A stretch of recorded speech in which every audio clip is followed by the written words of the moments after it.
I'm going to go back to actual language of the amendment, and particularly the removal from office and disqualification to hold and enjoy any office of honor, trust, or profit under the United States. So at numerous points in times during today's debate, have they, my friends on the other side of the aisle have held up a pocket constitution, waved it around. I think it's interesting nobody's read from it yet, and I think there's a reason for that.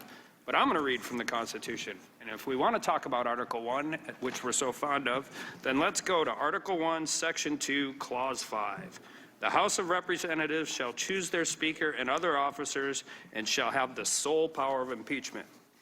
Article 1, Section 2 deals with the U.S. House of Representatives. Article 1, Section 3 deals with the Senate. The Senate shall have the sole power to trial impeachments. Article 1, Section 3, Clause 6.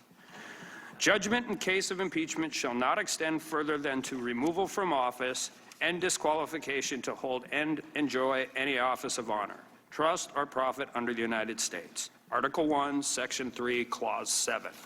The language in this bill is overbroad, gives the U.S. House of Representatives and this impeachment article more power than the Constitution allows.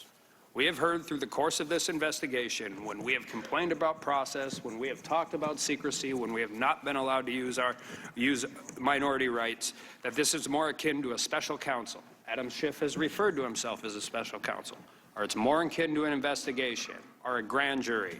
Well, right now what we are doing is becoming the judge, jury, and executioner. The Senate has determined that issues of removal and disqualification are divisible from other articles of impeachment.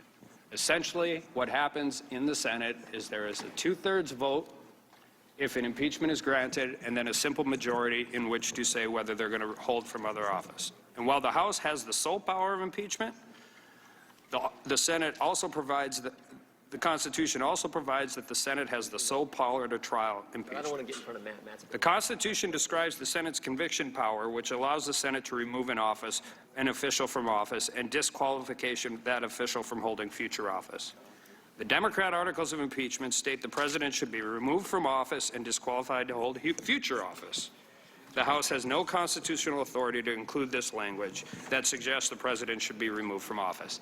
At best, it's unnecessary, and at worst, it is an overbroad description of what the actual power of this body is. To include the language that the president should be disqualified from office is prejudicial to the constitutionally prescribed process that the Senate will take up. And I agree with my friend from Ohio and others on my side. It really shows the true motives of the Senate.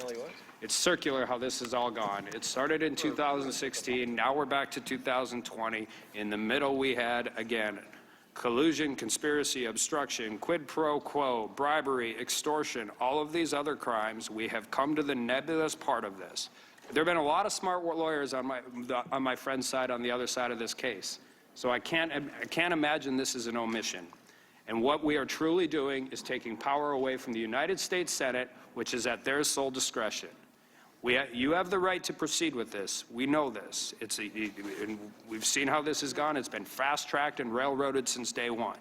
And you can equate yourself to a grand jury, a special counsel, an investigation. But you have no right as the U.S. House of Representatives to be judge, jury, and executioner. So while you may say taking this language out is ridiculous, I think it's actually constitutional. And with that, I yield back.